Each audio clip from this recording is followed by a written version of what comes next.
The cell smelled like cold metal and something else I could not name. Something that did not belong to any world I had ever lived on. My wrists were bruised where the restraints had been.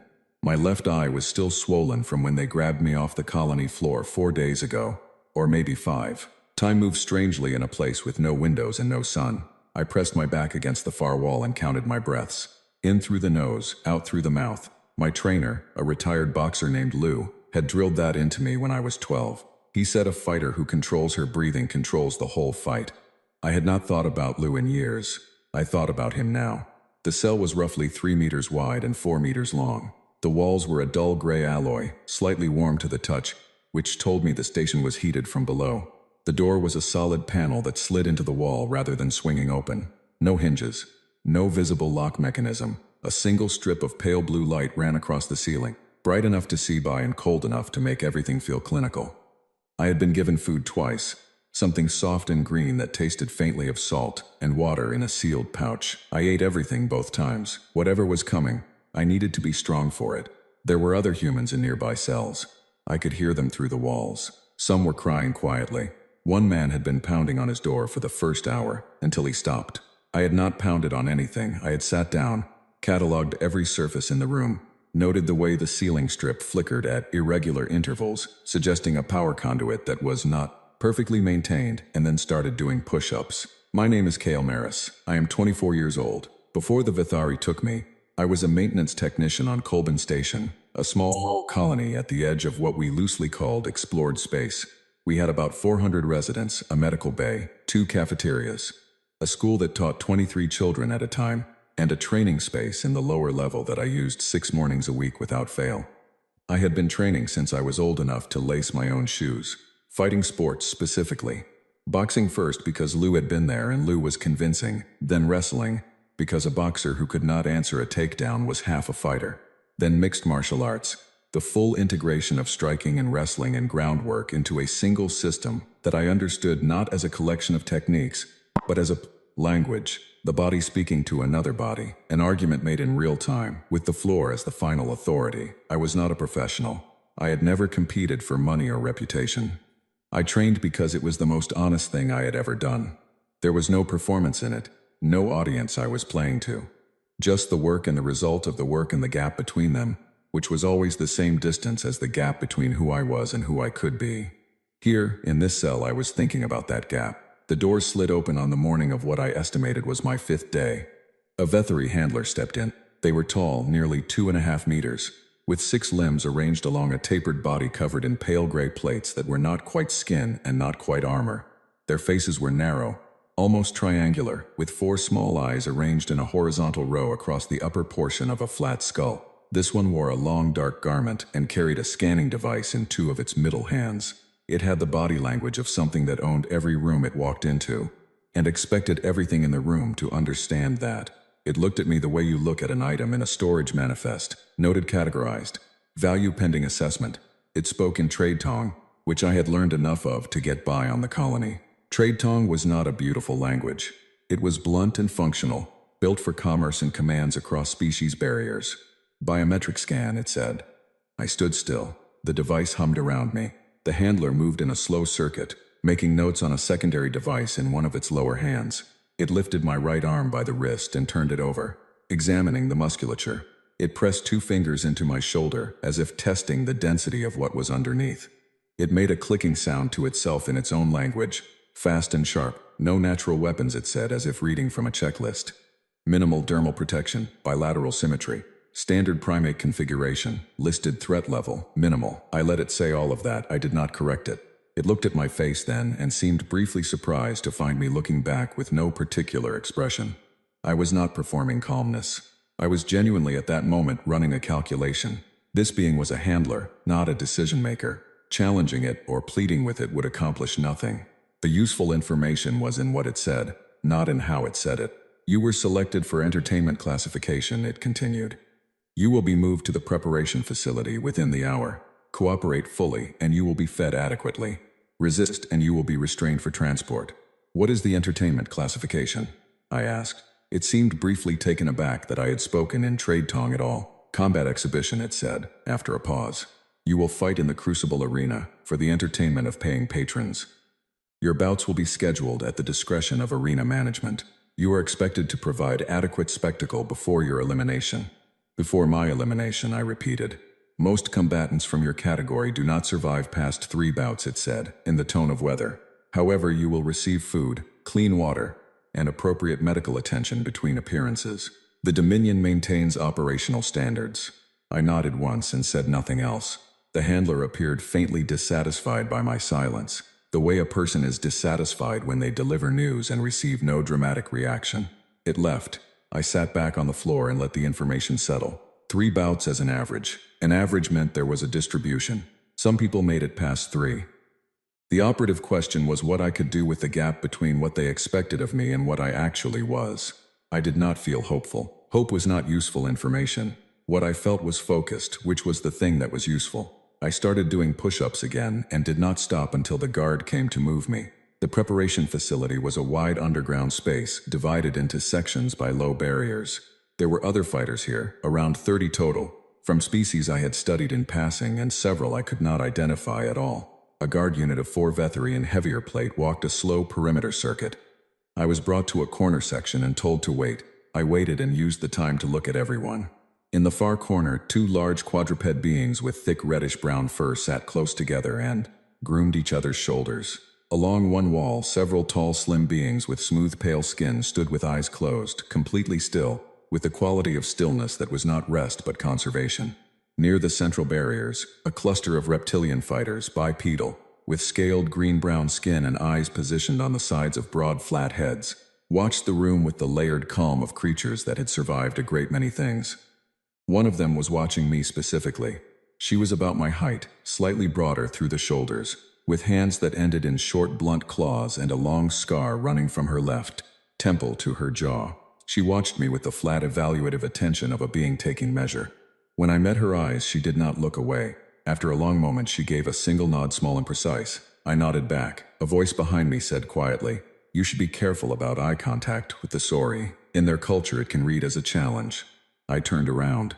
The man sitting against the wall was thin and pale, with the worn look of someone who had not slept well since before he could clearly remember when. He had his knees drawn up and a cracked data pad balanced on them, and he was watching me with the cautious attention of someone who had learned in a difficult environment to be careful about who he spoke to.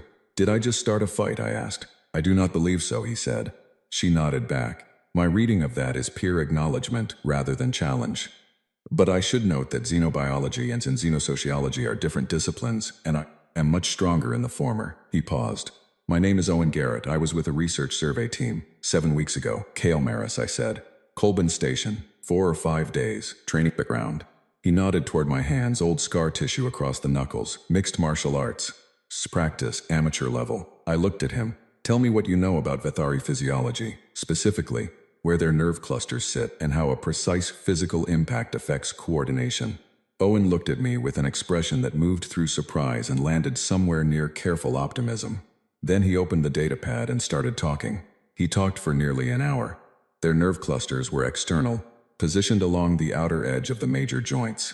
Where a human's nerve pathways ran deep inside the muscle, a Vethari's ran close to the surface at the connection points of the limbs. A strike there, placed correctly and with enough intention, would not simply cause pain. It would create disruption in the nerve signal pathway, temporary but meaningful. The kind of disruption that made a limb slower on recovery, that interrupted the coordination between a brain's intention and a body's execution. I asked about speed, about reach, about how their balance shifted during movement. Owen answered everything. Where he did not know, he said so clearly and without embarrassment, which I appreciated more than I said. Near the end of that first evening, a guard came and read out a name that was not mine. An older human man was led toward heavy doors at the far end of the facility. He walked without looking at anyone. For the single second before the doors closed, I heard the sound from above. Tens of thousands of voices, rising and falling in patterns I could not parse, but that my body recognized instantly as the sound of a crowd wanting something from a spectacle. I pressed both palms against the barrier and felt the vibration running through the alloy from somewhere above. Then, at the bottom of a mental list I was already building, I thought, I need to know the name of the arena champion. I asked a guard when one passed close enough. Not aggressively, not with any weight in the question. The guard stopped. It looked at me with the specific amusement that very large animals have when very small ones say something unexpected. Then it made a sound in its own language that I was fairly certain was laughter. Vorath, it said, in trade tongue. Vorath of the Kreth. 38 bouts. No losses. It kept walking. I went back to Owen and said, "Tell me about the Kreth." He went quiet in a way that contained more information than silence usually does. The Kreth, he said, choosing words carefully, are a species the Vethari originally used as enforcement forces. Dense skeletal structure, roughly 3 times human bone density. 4 upper limbs, each independently powerful. They produce a chemical threat signal during combat, a pheromone from glands along the throat, that triggers an involuntary freeze response in most species that share any evolutionary history with Kreth or similar predator types. The freeze typically lasts 2 to 4 seconds. He paused. Every species in the Crucible I know of has encountered Kreth or Kreth-related predators at some point in their evolutionary history. The fear response is not learned. It is biological. Running from that chemical signal has been the correct survival strategy for hundreds of thousands of years. Almost impossible to override through willpower alone, I said, repeating his earlier phrase back to him. Almost, he said carefully. But not entirely impossible, I said. In theory, he said slowly. A species that did not evolve alongside Kreth would have no established fear response to the pheromone. The signal would be registered by the olfactory system, but would not trigger an ancestral freeze because there is no ancestral memory of Kreth to attach it to. He paused. I have no documentation on whether humans specifically would be affected. Humans evolved in an isolated biosphere. They did not share a planet with anything resembling the Kreth. So I might not freeze at all, I said. It is possible. It is also possible that the pheromone triggers a generalized threat response, in which case you would still experience the freeze regardless. I genuinely do not know. He looked at the wall. What I do know is that every opponent Vorath has faced has frozen for those 2 to 4 seconds, and every one of those opponents has lost. The freeze is the fight. Everything Vorath does afterward is simply consequential upon those 2 seconds. Then that is what I train for, I said. Even if I might not freeze, I train as if I will. I train until the roar means nothing to me. Owen was quiet for a moment. I have field recordings of Kreth vocalizations on here, before the Dominion domestication period. Not arena footage, but the sounds are authentic. If you want to practice against something close to the real signal, this is what I have. I sat down beside him and we listened. I counted my breaths and stayed still while my body suggested urgently that I do otherwise. In through the nose, out through the mouth. We sat there until the lights dimmed. They called my name for the first time on the morning of my 10th day in the preparation facility. I know it was the 10th because Owen had been keeping count and had told me the evening before, in the way of someone delivering information they thought might be useful without knowing exactly how. Ready, when they called my name, meant this. I had slept 5 hours, eaten everything on the breakfast tray without tasting it, stretched every major muscle group for 35 minutes, and spent 20 minutes on breathing work. For the past 6 days, every time Owen played the Kreth vocalization recording through his datapad, I practiced breathing out fully before the sound peaked, holding for 3 to 4 seconds, and breathing in smoothly after. My body still reacted to the sound, but each time the reaction was smaller than the time before. Not gone smaller, that was enough. 2 guards arrived. I walked toward them without being asked. The walk to the arena was longer than I expected and lit differently from the facility. The blue-white of the preparation area gave way to something warmer and more directed. Track lighting overhead pointing in the direction of forward, as if the corridor itself was designed to discourage anyone from turning around. I counted doors, turns, lengths of each segment. I noted great openings in the floor that gave brief views of deeper infrastructure, the kind of information that did not have immediate use and might never have any use. I noted it anyway, because a brain that has stopped collecting information has stopped preparing. And I was not done preparing. The holding chamber before the final gate was small, close, and vibrating with crowd noise. I pressed both hands to the wall and felt the throb through the alloy. More than I expected. A full house for the opening session, which meant my boat was the warm-up. The thing that half the audience watched, while they found their seats and ordered refreshments. I was the opening act. The gate rose and the light came through and I walked into it.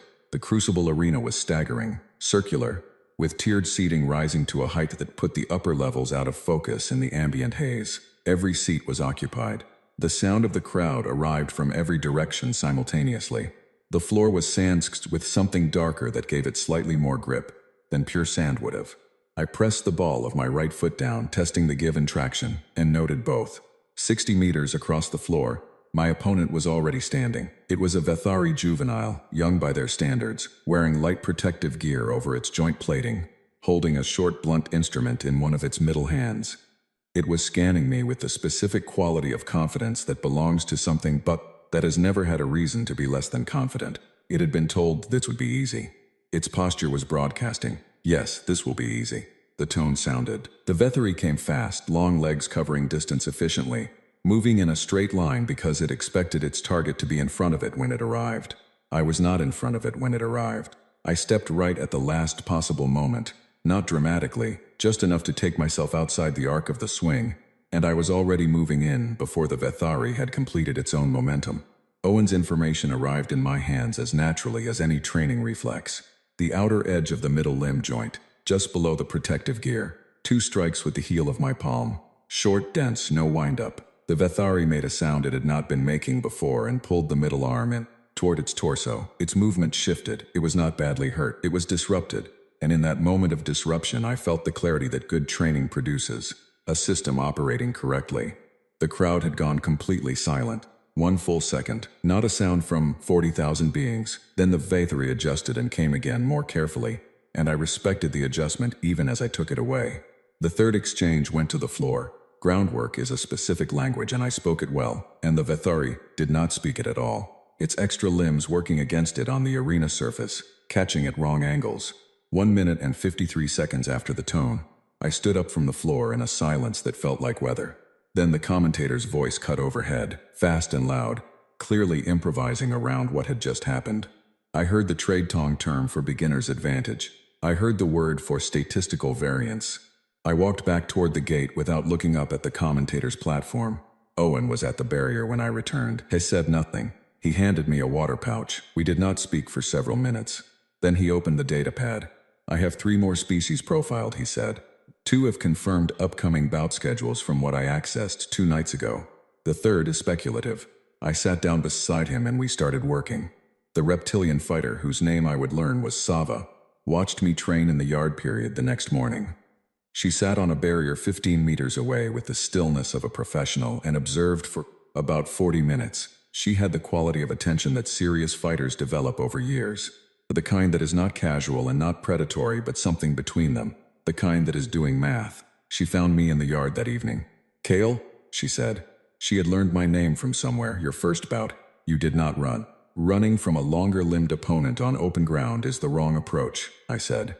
"You give up the distance and keep the reach disadvantage. Better to get inside the reach immediately." She was quiet for a moment, studying me. "You think about fighting the way my people think about fighting," she said. "Not force, geometry," I said. "Exactly that." She looked at me with an expression that was not quite a smile but was in the same direction. "I will tell you something useful," she said, "because I have decided you are worth the investment. The arena management is watching your results very closely. You are not supposed to be winning.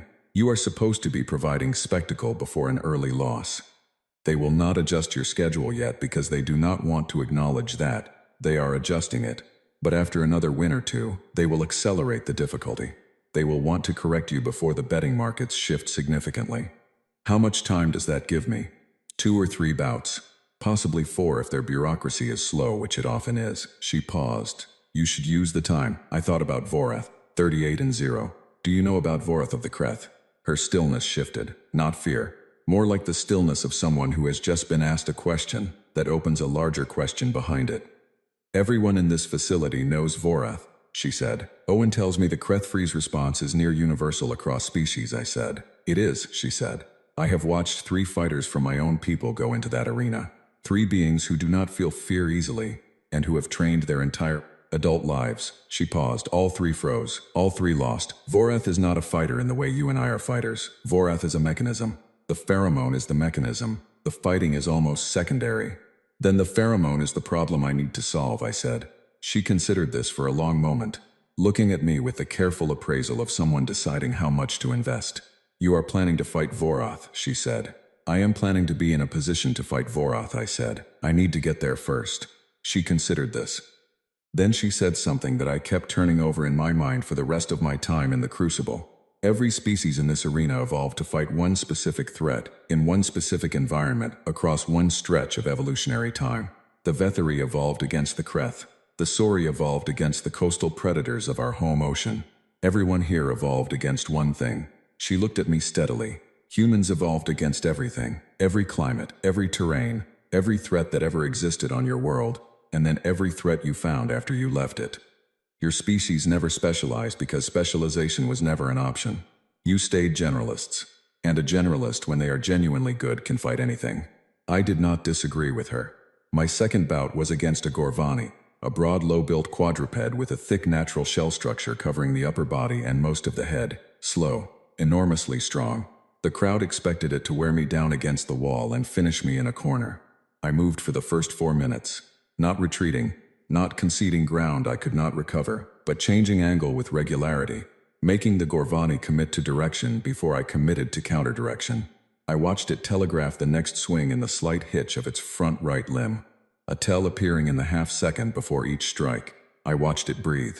Owen had explained that Gorvani shell structure required additional respiratory effort, that they breathed harder during sustained exertion, and their focus narrowed when they were working to maintain oxygen.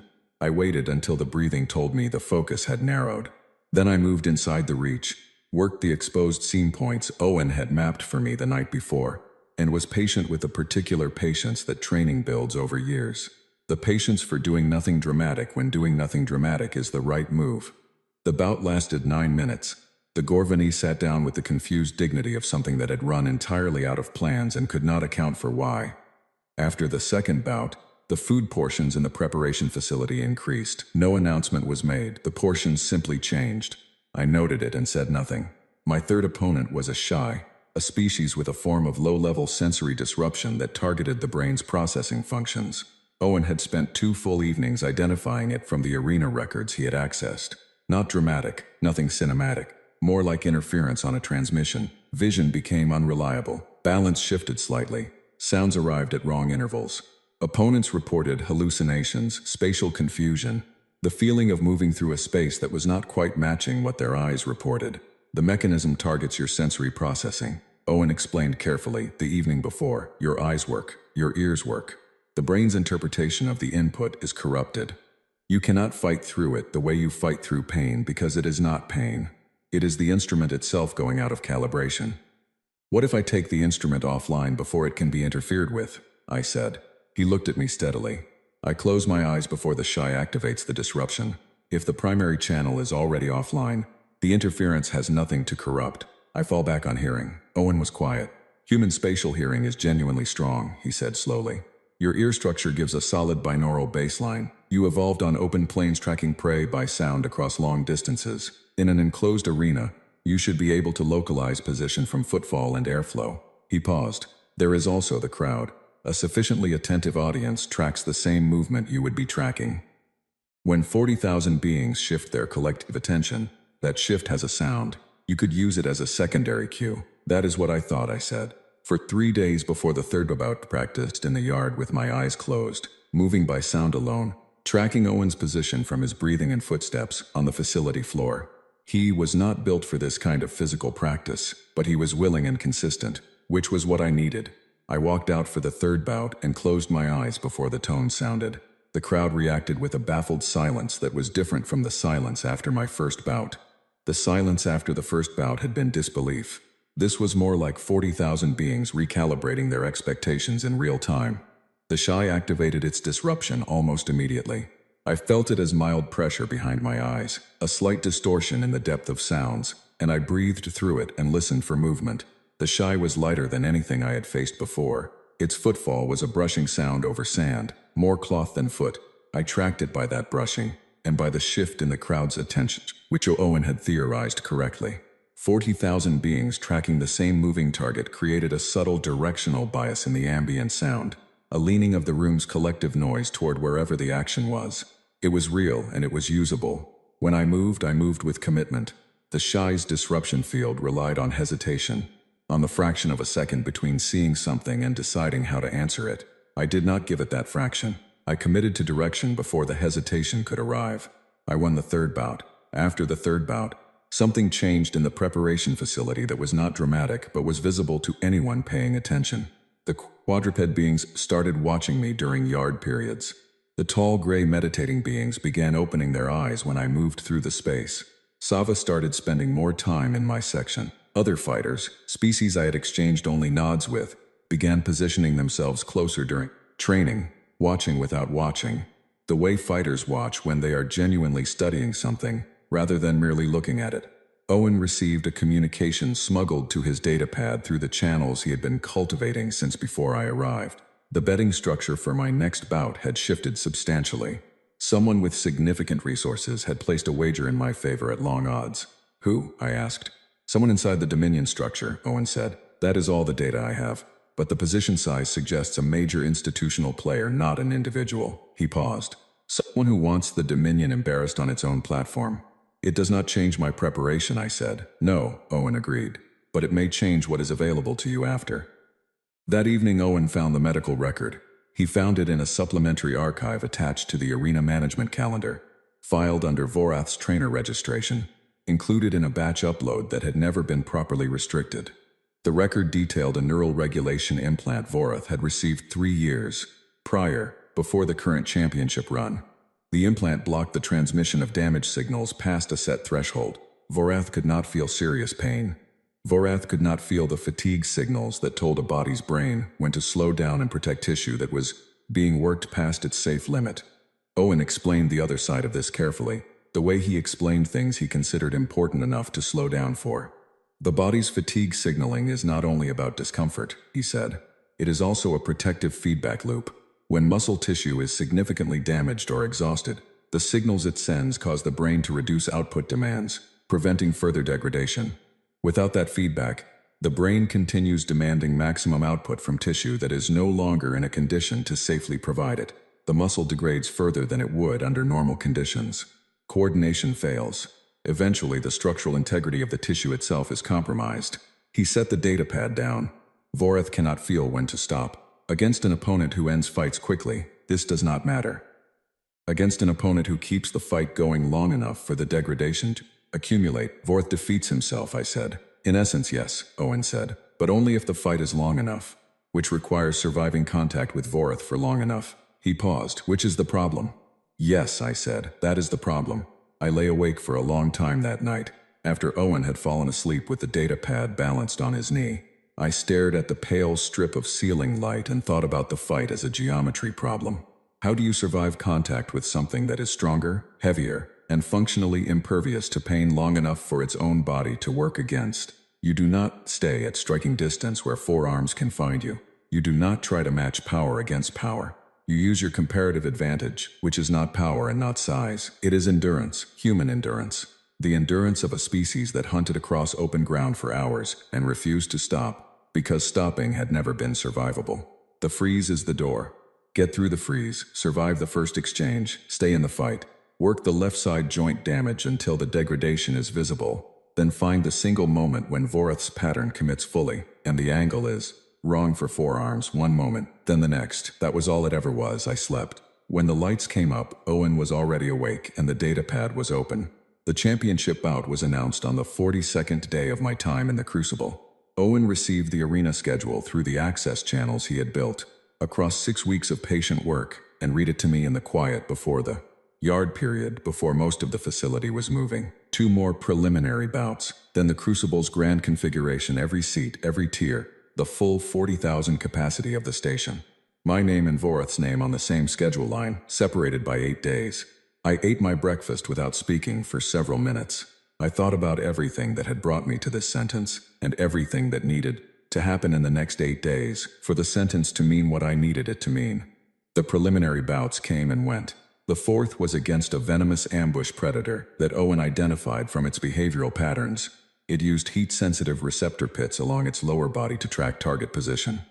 The evening before, I studied the arena sand carefully and worked out that dragging a specific repeated pattern with my feet would create enough friction heat interference to scramble the receptor input. It worked. The predator spent the first 3 minutes tracking a ghost target 2 meters to my left, while I was somewhere else. The 5th preliminary bout lasted 11 minutes. I was hurting for most of them. in the specific way that comes from absorbing contact you could not fully avoid while continuing to move and think and respond. My opponent was large, durable, and deeply confused by an approach that did not match any pattern in its experience. It kept expecting me to stop. I did not stop. Eventually, it sat down on the floor with the expression of something that had pressed every resource it had against a problem and run out of resources before the problem did. 11 minutes. I kept that number in the front of my mind. After the fifth bout, Sava found me in the yard and told me something she had been holding back, waiting to see if I was actually going to reach the point where it mattered. Vorath's left side is the weaker side, she said, not in strength, in response time. The upper left arm is always fractionally behind the right on directional recovery. I have watched every recording I could access in this facility. It is consistent across all 38 bouts. The left side trails. The implant masks pain signals, I said. Is there already degradation on the left side from accumulated fights? Damage the implant has been hiding from Vorath's brain across 3 years of hard bouts. She considered this. My read is yes. Vorath has been fighting without accurate damage feedback for 3 years.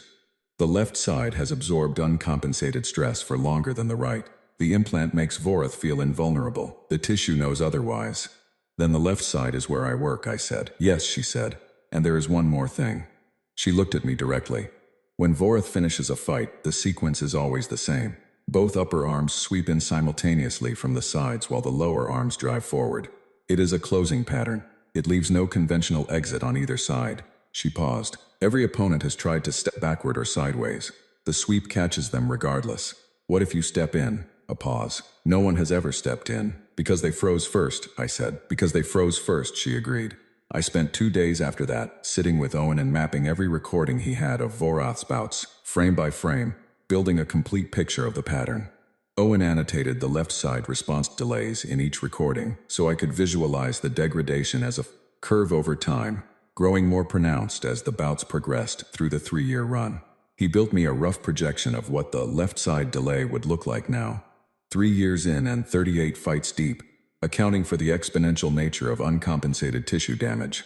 On paper, it was significant. On paper, it was enough. Paper was not the arena floor. I started spending every available training hour on a specific combination. An entry from outside the sweep radius, stepping inward against the direction of a Vorath-style closing move, using the opponent's forward momentum rather than resisting it. I had no forearm training partner. I had Owen, who stood with arms extended at various angles while I worked the footwork, and I had Sava, who offered corrections with the precise economy of someone who had trained for combat her entire conscious life and saw exactly what I was doing, and exactly where it was still not right. Too wide on the entry step, she said one evening. You are clearing the arc, but you are losing your center position when you come in. You need to be inside their body line when the momentum arrives, not beside it. I adjusted. I ran it again. She watched, head tilted slightly, the way she watched when she was checking something specific. Again, she said. I ran it 40 more times that evening until the step was as automatic as breathing. The night before the championship bout, I ran the fight out loud in the yard with Sava and Owen on either side of me. Owen listened with the focused tension of a man who had spent weeks collecting information for exactly this conversation. Sava listened with the flat calm of someone who had already thought through most of what I was saying and was checking my work. I talked through the pheromone problem. I talked through the left side targeting strategy and the endurance approach. I talked through the closing sequence and the entry counter. I talked through the things that could go wrong and what I would do about each of them. The breath technique, Sava said near the end. Have you been using it against the recordings? Every day, I said. Use it against the real thing, she said. Breathe out fully before the display peaks. Hold for the duration. The pheromone concentration in an enclosed space, like the arena, drops in approximately 3 seconds as the ventilation cycles. That is your window. 3 seconds. 3 seconds, I said. If you can move in those 3 seconds, she said, Vorath will not know what to do with that. Nothing ever has. I practiced the breath control for 2 more hours that night. In, out, fully, hold. 3 seconds. 4, in again. I did it until it was automatic. Until my body could do it without my brain managing it. Until it was a reflex layered over the other reflexes that Lou had put into me across years of work in a small gym on a colony station that probably looked nothing like what I remembered of it now. I slept fully. 5 hours, then 2 more. When I opened my eyes, the lights were up and Owen was watching me from across the small space with an expression that said something complicated and complete that we did not put into words because there were no words that would have improved on it. I stretched, I ate, I breathed. I sat still for 10 minutes and thought about nothing except my feet on the floor and my hands at my sides, and the next 3 seconds, and the 3 seconds after that. When the guard came, I was already standing. The walk to the arena felt different from every previous walk. The corridor temperature rose slightly as it approached the arena space. The sound changed from a distant throb to something more immediate, more layered, the kind of sound that came from an enormous number of beings in an enclosed space all making noise at the same moment for the same reason. The sound of my own footsteps against the floor, a sound I had listened to 1,000 times in training spaces and gyms and outdoor courts. The sound that meant we are here, we are moving, this is real. The holding chamber vibrated more than usual. I pressed both palms flat to the wall and felt the shaking through the alloy and understood it. 40,000. Every tier, standing room, a full house built for this specific event and this specific story. The story of the anomaly being corrected. The story of the soft primate that had somehow wandered past the statistical expectation for 3 bouts and would now be reminded, on the largest possible stage, of what it was. I breathed in, out fully, held for 4 seconds, in again. The gate began to rise. The sound that came through the gap was not just loud, it was dimensional. It had height and weight and texture. The kind of sound that did not arrive only through your ears, but through your chest, and the bones of your face, and the floor itself. I stepped forward into the yellow-white arena lights, and gave myself exactly 2 seconds to feel the full scale of it. The height of the tiers, the density of the audience, the heat of the overhead lights, the familiar slight give of the sand underfoot. And then I put it behind the wall where I kept everything I could not control. And I walked to the center of the floor. Vorath entered from the opposite gate. I had watched many hours of footage. Footage had been useful. Footage had not been sufficient. There is a gap between the map and the territory that preparation can shrink but cannot close. And in the gap between those two things I understood, in a very clear and simple way, that everything I had done for 42 days was about to be tested against something that existed in the territory, rather than on the map. Vorath was enormous. Not just in height, though the height was real, nearly 2.5 meters, a full head taller than anything I had faced before. The bone plating showed through the skin at the shoulders and forearms and across the ridge of the jaw, dense and visible, the body's structural truth worn on the outside. 4 upper limbs, each one proportioned larger than both of my arms together. The skin was dark gray shading to deep black across the back and shoulders, and the movement as Vorath crossed the floor was the movement of something that had never had to move quickly because nothing had ever made quickness necessary. The crowd rose for Vorath, not the uncertain recalibrating response they had given me over previous bouts. A full-throated rise, the confirmation of a story they already knew the ending of. I let it happen around me and kept my eyes on Vorath and breathed. Vorath stopped at the center of the floor. We looked at each other across 15 meters. The tone sounded. Vorath's chest expanded visibly as the breath came in. The forearms spread wide, maximum display dimension. The jaw opened, the roar. I have thought about this moment more than any other single moment in my life. Not just since then, but during the fight itself. There is a quality to certain moments where you are observing yourself clearly from inside the action, where your body is executing the thing, and your mind is watching the body execute it, and recording both simultaneously. That was what those seconds were for me. The sound and the chemical signal hit at the same moment. I had already breathed out. My lungs were empty. My body went rigid for exactly 1 second. I felt it arrive, the ancient instruction, the halt, the 2-second command that had ended 38 fights in this arena. I felt it in my legs and in the base of my spine and in the muscles of my face. And I held the breath and I counted, and at 2 seconds I was already moving. I walked toward Vorath. I do not know what Vorath's expression did in that moment. I was not processing faces. I was processing the space between us, and the position of the forearms, and the angle of the floor, and the distance remaining. But I know from watching footage afterward that there was a small hesitation on Vorath's face in that moment. A pause. The hesitation of a mechanism encountering a result that does not match the model. Vorath recovered, and the first exchange was what I had prepared for it to be, and also worse. The contact connected. I want to be clear about this. I deflected the backhanded strike from Vorath's upper left arm imperfectly, and it sent me sideways across 3 meters of floor and into the sand, hard enough that the impact ran through my shoulder and into my neck, and I tasted the specific metallic clarity that comes with significant force, arriving somewhere it was not fully expected. I rolled and came up from the roll, and the crowd made the sound that crowds make when the thing they Came to see as being confirmed. I stood up. Voreth stopped moving. A very small hesitation, less than 1 second. The interval between a pattern matching and the pattern not matching. I had found it in the footage. So small it had taken multiple viewings to see. The fractional pause between striking an opponent down and what came next. Because in 38 bouts, what came next was the fight being over. The opponent had never stood back up. I used that fraction of a second to close the distance. Up close, Voreth's reach became a different conversation. The forearms were optimized for managing opponents at extension, which was where the pheromone and the reach and the force all converged into the mechanism that had won 38 times. At close range, inside that arc, the four limbs were still dangerous, but they were working against each other. Voreth was not built for this distance. Voreth had never needed to be. I worked the left side joint clusters, Owen's information, translated through weeks of training into the automatic language of reflex. 3 strikes in 2 seconds, placed at the outer edge of the upper left arm joint. Not hard enough to do structural damage against creth bone density. Hard enough to begin accumulating coordination deficit in the nerve pathway, the kind the implant could mask from Voreth's consciousness, but could not prevent from affecting Voreth's tissue. Voreth stepped back and reset. I let Voreth step back. I took a position that kept the left side accessible and waited. The crowd's noise had changed quality.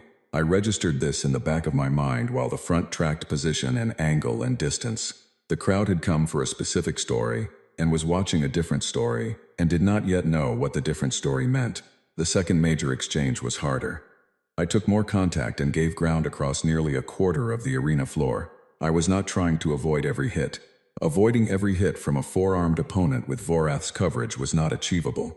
What I was doing was choosing where the hits landed. Shoulder, upper back, the padded outer thigh. Nothing that would put me on the ground and keep me there. Human pain tolerance. That strange inheritance from a species that chased prey across open plains for hours and would not stop, was doing exactly what it had been built over thousands of generations to do. In the third exchange, I noticed it for the first time. The left side speed had fractionally reduced. Not enough for anyone in the stands to see.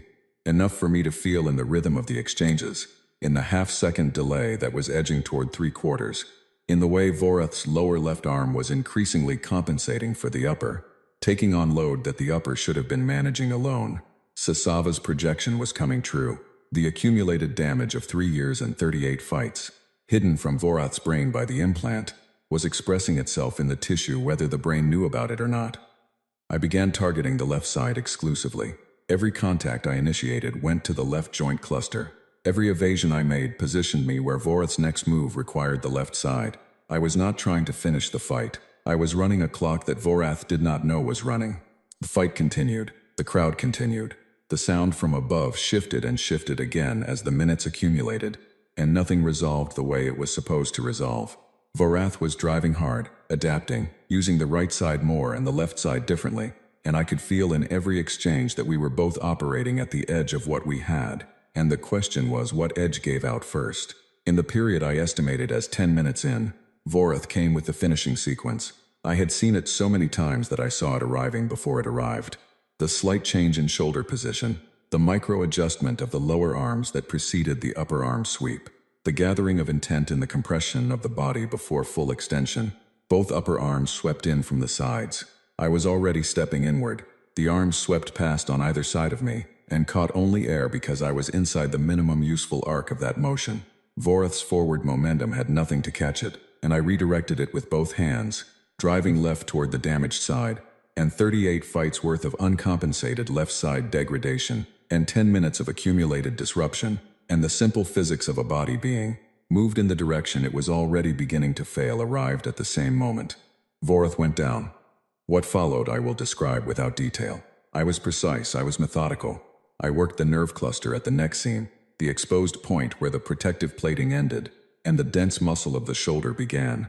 With sustained, controlled pressure, I was aware at every moment that I was not trying to cause damage beyond what was necessary to establish a result that could not be disputed. I was not angry. I was not afraid. I was finishing what 42 days of preparation had been for. Voreth stopped resisting. I stood up. The arena was completely silent. Not the quiet of uncertainty. Not the quiet of recalibration. The complete silence of 40,000 beings with no available response for what they had just witnessed. It lasted several seconds, long enough that I became aware of the arena's ventilation system. the slight hum of lighting overhead, the sound of my own breathing. Then from below me, through the grated sections of the floor that opened onto the preparation facility corridor, I heard voices. One first, then two, then a cluster rising from the holding areas below. Every prisoner in the crucible, listening to the sounds of this fight coming through floors and walls, human voices first. Then others, species I could not identify by sound alone, adding their noise to the rising sound. The sound of everyone who had not been given a seat in this arena, but had been listening to it their entire time here. I stood in the silence of 40,000 and listened to the sound of everyone below. Then I looked up and found Magistrate Orvak's viewing box across the arena. The clear material of the enclosure made a pale rectangle in the upper tier, the magistrate's silhouette visible inside it. I looked at that silhouette for a long moment. I did not raise my arms. I did not perform for the cameras. I did not say a word. I just looked. Then I turned and walked back to my gate. Behind me, the crowd found its voice slowly, in fragments that did not assemble into a single thing. Not applause, not protest, something between them, something that 40,000 beings produce when the story they came to witness has turned into a different story and they have not yet decided what to feel about that. The gate closed. The corridor was dim and cool and still. I sat down against the wall and breathed until my hands stopped shaking. Then I started thinking about what came next. What came next moved slowly and required a kind of patience I had not expected to need after everything that had already required patience. Within 3 hours of the bout ending, I received notification through the facility's communication system that Magistrate Orvak had initiated an administrative review of the result, citing a procedural irregularity in my championship seating registration. The specifics were technical, involving filing categories that I did not have the background to evaluate. What I could evaluate was the intent. The magistrate wanted the result voided before the story had time to stabilize into something that people outside this station would accept as fact. Owen had the datapad open before the communication finished. "He cannot do this," Owen said, not in the voice of someone reassuring me, but in the voice of someone who has read the relevant law and is checking his reading against itself. Ancient Arena Charter, Section 14. A result acknowledged by a full arena audience under standard bout conditions cannot be voided by administrative review. The audience recognition is the legal fact. It predates the Dominion's governance structure by several centuries. He paused. He knows this. The challenge buys him time. Time lets him manage the information flow. If he can delay the formal recognition, he can shape the narrative before the recognition becomes official record. Will he succeed? I asked. Not if I have read the charter correctly, Owen said. And not if the person who placed that wager on you has the standing I think they have. The attempt failed on the morning of the third day after the bout. It failed because of Solon Vreth. I learned about Vreth from Owen before I met him, which was the way I preferred to learn about most things. Solon Vreth was a Vethari aristocrat from a lineage that predated the current Dominion by several generations. Old institutional standing, significant financial holdings, including substantial positions in the arena's original charter structure. He had placed a large wager on my victory at long odds. He had also, Owen had concluded, made the wager less for financial reasons than for political ones. Vreth had been for years a quiet institutional opponent of the Dominion's frontier expansion methodology. The crucible under Orvak's management had become, in his view, an instrument for generating the specific story that kept frontier populations compliant. The story that the Dominion was unassailable, that its champions could not be touched, that the correct response to the Dominion's presence on your border was acceptance. Voreth's unbroken record was the story's spine. I had broken the spine. When Orvak moved to void the result, Vreth invoked the charter provision Owen had identified. He did it publicly, in a formal communication to the arena's governing body. And he did it with the calm of someone who had been holding the citations, prepared for exactly this contingency. The communication noted that any attempt to proceed with the administrative void, in defiance of the charter provision, would require Vreth to bring several matters related to the arena's financial management to the attention of the Dominion's Oversight Board, matters that Orvak had relied on Vreth's discretion not to raise. The contest ran for 2 full days. Vreth held, Orvak retreated. On the morning of the third day, I was brought to a room with furniture designed for sitting rather than containment, the first such room I had been in since arriving at the Crucible. Vreth was already there, seated at a low table, accompanied by 2 members of his household and a legal representative with a documentation device. Orvak was present by screen, his image carefully composed in the specific way that composed images sometimes communicate what more than they intend to.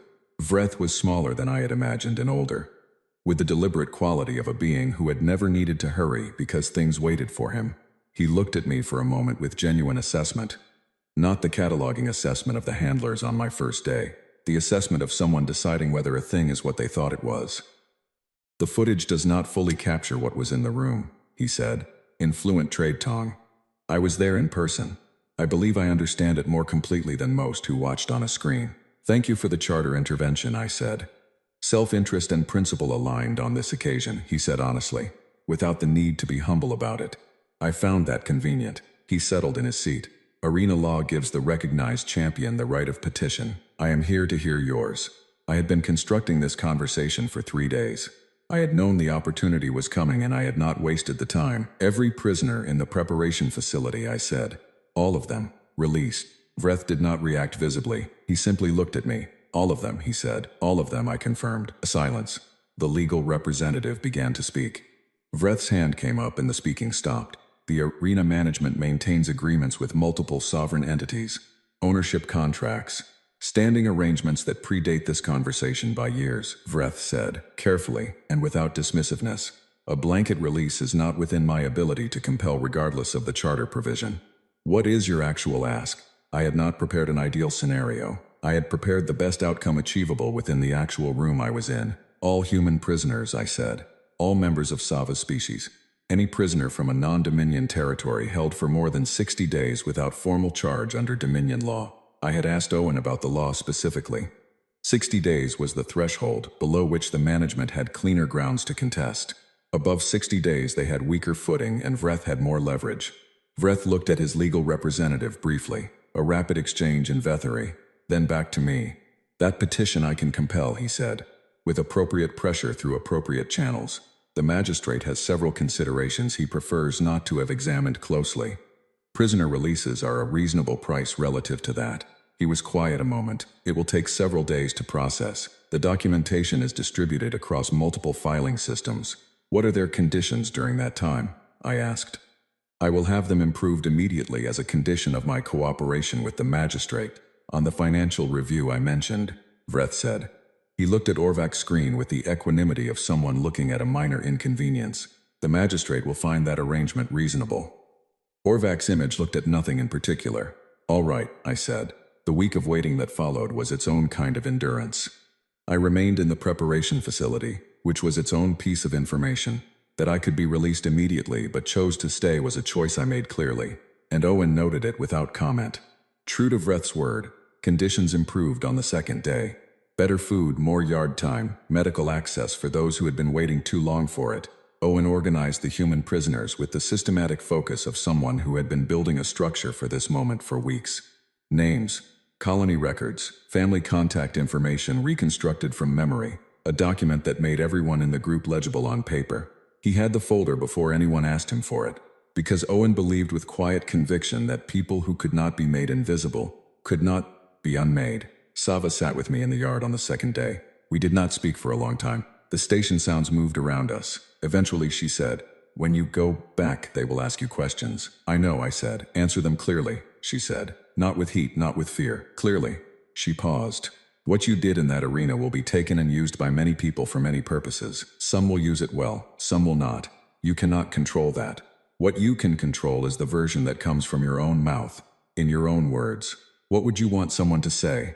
If they were saying it for your people?" She considered this for a long time. "That we are still here," she said finally. "That we have always been here.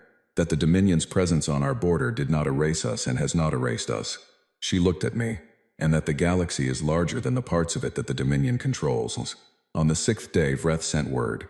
The paperwork was finalized. The releases were processed and logged in the Dominion's own system, which meant they could not be quietly reversed afterward.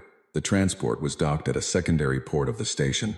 Owen had the list. He called names from it in the yard, quietly, and beings gathered and moved toward the service corridor, leading toward the docking section. Not the combat corridors I had walked before. Not the blue-lit holding passages. A service corridor lit in ordinary functional white, the lighting of a place that was neither cage nor stage. Just a passage between one location and another. I walked near the back of the group beside Sava. Owen was at the front, list in hand, counting heads with the focus of a man who had decided this was his job. He counted carefully, which was the right way to count people. At the threshold before the docking area, Sava said quietly, "You said you would come back for the rest." "I meant it," I said. "I know," she said. "That is why I am not arguing the point. When you do bring more than one person and a cracked datapad." "Better resources," I said. "Better resources," she confirmed. "Better contacts. Better documentation of what this place is and what it does and how many people are still inside." She paused. "Information is the resource that scales. You learned that here. Do not forget it when you leave." The transport dock was large and utilitarian and smelled of fuel and recycled air, and the particular quality of air that moves differently when a large number of beings are in the same space together. The vessel was open, its cargo ramp extended, and people were moving toward it with the forward-leaning motion of beings who were not fully sure this was real and were unwilling to slow down enough to find out. I stopped at the base of the ramp and looked back. Through the large viewport at the far end of the dock, the Crucible station was visible in exterior view, a vast ring structure in dark space, lit from within in its characteristic cold blue. It looked exactly like what it was, a structure designed to tell a story about who matters and who does not, about which species have standing and which are curiosities, about the natural and correct order of things in a galaxy that the Dominion was working steadily to arrange in its own image. I had given that story a different ending than the one it was supposed to have. On the transport, Owen found me in the forward section and set a document folder in my lap. He had been adding to it for 3 days, supplementing the prisoner records with documentation of the arena's structure and operation. A complete record, as complete as he could make it from inside. "You are going to need this," he said. "Not for yourself, for the conversation that happens when we get back into human space." He sat down. "Governments, advocacy groups, families looking for missing people. They will want to know what this place is, how it operates, who makes the decisions, what the legal structure looks like, how many people are still in there. This answers most of those questions." He paused. "I would ask if you are willing to stay involved. What comes next will require a xenobiologist at some point." "You are in," I said. "Good." He settled back. "What are you going to do first?" "When we arrive." I thought about it. I thought about Sava's advice. About the image Hold Me was already propagating across every network that touched the Dominion's entertainment infrastructure, already in places the Dominion had not chosen and could not unchoose. A human woman standing over a champion that was never supposed to fall. "Talk," I said, "to whoever will listen, and then to whoever they tell, and then to whoever those people tell. About this place. About what the Dominion does with the territories it considers small. About the people still in there." I paused. "And train, keep training." I meant what I said to Sava. "I am going back." Owen was quiet for a moment. Then he said, "Were you ever afraid in there?" I had known this question was coming. I had been turning over my answer without particularly intending to since the first morning in the cell, adding to it each day, checking it against each day's evidence, revising, I said, every single day from the first moment I woke up in that cell. Not the dramatic kind, the quiet kind, the kind that sits in your chest in the early morning before you have decided what to do with it yet, the kind that does not announce itself. It just waits there, patient, consistent, available. "But you walked toward Vorath," Owen said, "when the roar happened." "Yes," I said. He looked at me. "Waiting fear in humans is not a break," I said. "I think that is the thing most species do not understand about us. For most beings, fear is an instruction to stop, to halt, assess, wait for safety. That is usually the correct response. For most evolutionary histories, stillness kept you alive. But humans evolved on a planet that never offered safety as a waiting option. The threat was always present. The uncertainty was permanent. You could not afford to freeze and wait for conditions to improve, because conditions did not improve. They simply changed into different conditions that also had to be navigated." I paused. "So over a very long time, fear became something different for us. Not an instruction to halt, an instruction to sharpen. It concentrates the attention. It locates exactly what matters. It takes everything you have and puts it in the same direction at the same time." Owen looked out at the dark between the stars and said nothing for a while. The transport hummed around us. People were finding seats, settling in. Someone had found blankets and was distributing them. The sound in the transport was the sound of a large group of people in the early stages of relief, still not fully trusting it yet, still listening half-consciously for something that was no longer coming. I took a blanket when it was offered. I pulled it around my shoulders and felt the warmth. Outside the viewport, the Crucible station had already shrunk to a point of light, indistinguishable from the others around it. Then the transit drive engaged and it disappeared entirely, and there was only space and the transport moving through it. I thought about Owen's list.